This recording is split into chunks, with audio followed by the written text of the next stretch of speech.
Welcome back to my channel. It's Adrienne. Today I'm here to start a very exciting reading vlog. It's exciting because I'm picking up 3 books that I've never heard of, you've probably never heard of, and they're all brand new releases. Now the reason that's exciting to me is because I haven't heard anyone talk about it. I know nothing about the author, nothing about the book, and no opinions on them. So I'm just excited to get my hands on these books right after they come out, and my brain has no preconceived notions or expectations. Except that I expect them to be good, obviously. I have 3 books. One of them is a little time sensitive. I'll tell you why in a second. But the first one is Pour One for the Devil by Theodore C. Van Als Jr.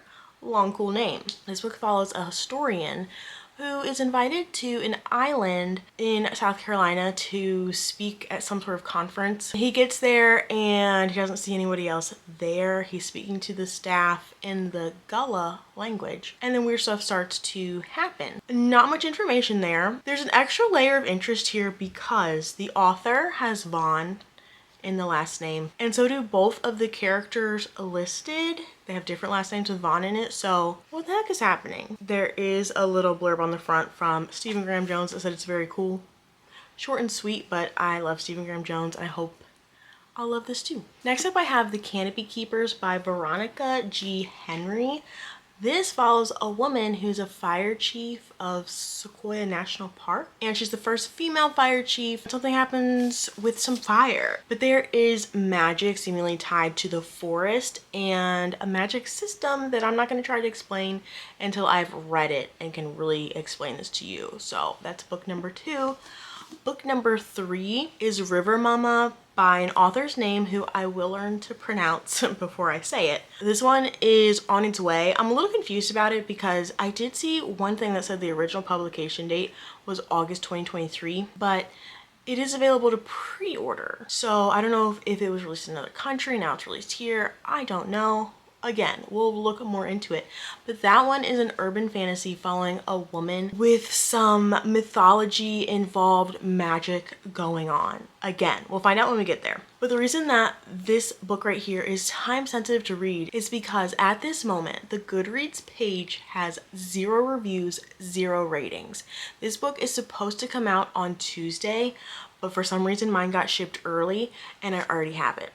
And today's Saturday, so I don't know if everyone's went out early or if I have some sort of advantage here in the sudden race that I've decided I'm in to be the first review of this book. Hopefully I love it, because I would hate to the first review be 1 star, but I'm hoping I'm gonna enjoy it. I'm gonna give it a glowing review and I'll be the first one on this page, and this will just be like an accomplishment for me for no particular reason.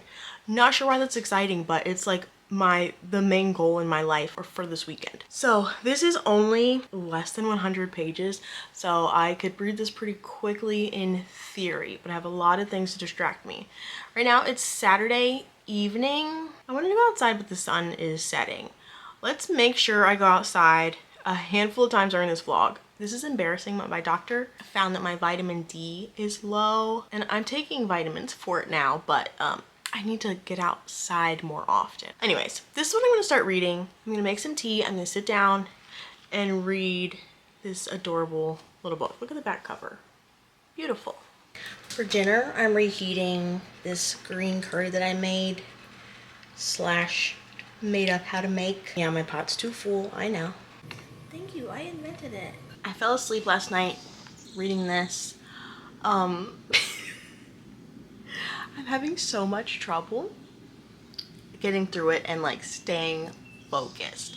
One, my attention span is shot anyways, but then there's weird stuff going on in here. So our main character, Dr. Van Verlins, goes to Miss Elizabeth Vanderhorst's house. He's there to have dinner with her, spend the night, and then the next day speak to some historian. So he gets there and the house staff speaks Gullah, and so does he because he studied it at school. And so they're speaking to him in Gullah, which at first they were translating for me and now they're not. It is English adjacent, when you look at the spelling of the words, but this house is stuck in the past, maybe not literally, but the way that the household is run and what the maids are wearing. But all that's happened so far is that he's gotten there, he like lays on his bed and takes a nap on accident, and then like the devil is sitting on his chest, and the devil tells him to tell him a story or something. I don't know. I mean, I'm sure that was real, because maybe, or maybe it wasn't real. But yeah, it's strange. It's kind of, I mean, I am enjoying myself. I am a little surprised. I guess I didn't look into this too much. So this is a Native American author. I think when I saw Gullah language, I thought he was going to be black, but no, he's Native American, the author and the main character, and he studied the Gullah language. And there is a little discussion of the history of those South Carolina islands, which I am enjoying that. And then also the writing style is interesting. Like, he does very long descriptions and list-like descriptions, where you normally say there's the sky is blue and this wind is blowing the green grass, but he just keeps going, and it's very intentional. It's just an interesting writing style. So anyways, it took me quite some time to read 45 pages. I'm hoping to read the rest of it this morning, so then I can go out in the world guilt-free that I finished my book. And as of this moment, there's still no reviews of this book, so I'm getting nervous if I still want to be that first review, but let's just see what happens.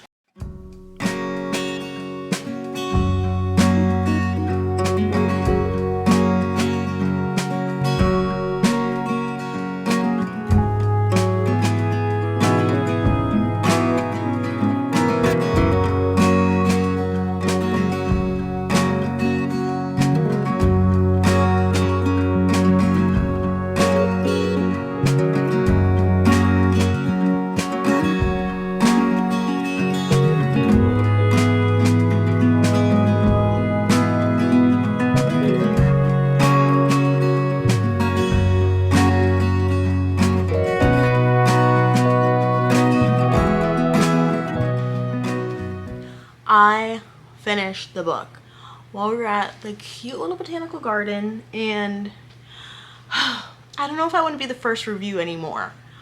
I took so long to read 90 pages. Took me so long. It felt like I was confused for a good 40% as to what the heck was going on, or what the heck they were talking about. And I felt bad because the main, like, the woman who owns this, like, basically plantation house and is weirdly making her black workers, I don't know, seem like slave-made people.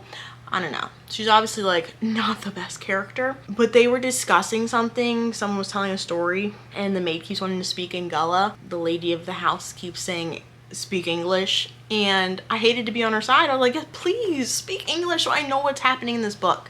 That's my takeaway from this book. But when I did understand what was going on, I enjoyed it. Some reflections on the world and society I really enjoyed. The discussion about, like, this relation between Native Americans and Gullah people was, I mean, interesting, unexpected. And there's so many things in this book that I just want to Google and learn more about. And then at the end, it got very interesting, and the whole group's together and they're doing something, and we're like, what the heck's gonna happen? And people keep telling him, oh, don't worry, it's just over here. And he's like, so I am worried. So there's just like this foreboding sense, like something bad was gonna happen. And then some wild stuff happened at the end, and I really loved the ending. I'm not gonna say too much because it's literally 91 pages, and what if you want to read it? So I think I'm giving it like a 3.5, and if you want to see my review, go click on my Goodreads link. Book 1 complete. Hello.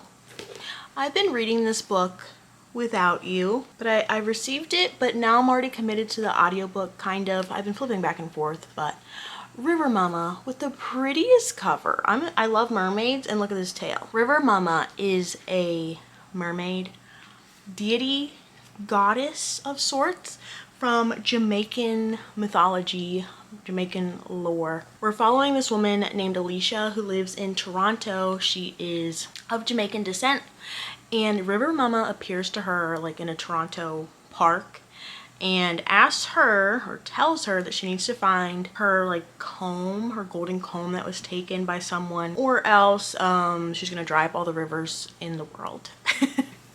So no pressure. But Alicia is a 26-year-old woman who she's graduated from school. She thought she would have a career by now, but she's working part-time at a retail job, lives with her parents. She does not have her life together like she'd want to, and she feels like left behind and stuck. And now she has this mission to help River Mama. So far it's like good, not great.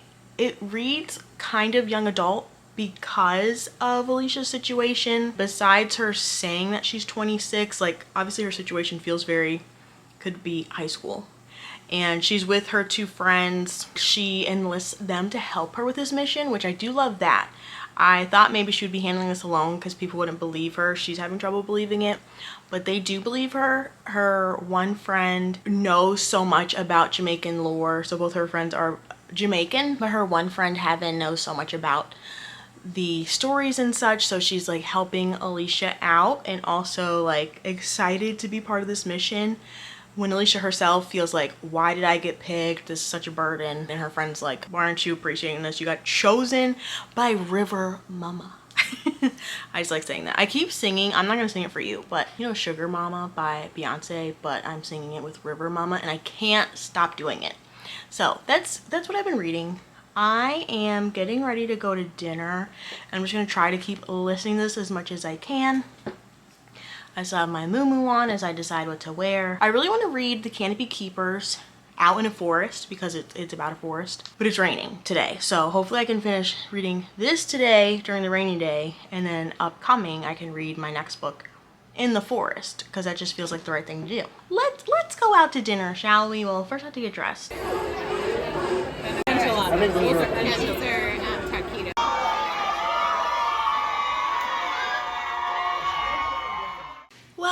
Well, I have good news and bad news for you. The good news is, if you like Percy Jackson, to me this feels like Percy Jackson with adult characters. Bad news for me, I honestly didn't like Percy Jackson that much, which, don't be mad at me, I read it a long time ago. I had a coworker actually, I think his name was Alfredo. But he kept hounding me to read these. This is when I was back in my James Patterson era, so really don't take my opinion too seriously. But I flew through them because they were easy, but I didn't love them. This book did give me Percy Jackson vibes. We have a group of 3 characters running around Toronto where monsters from mythology keep popping up and they have to like figure out how to get rid of them, how to solve this River Mama comb search.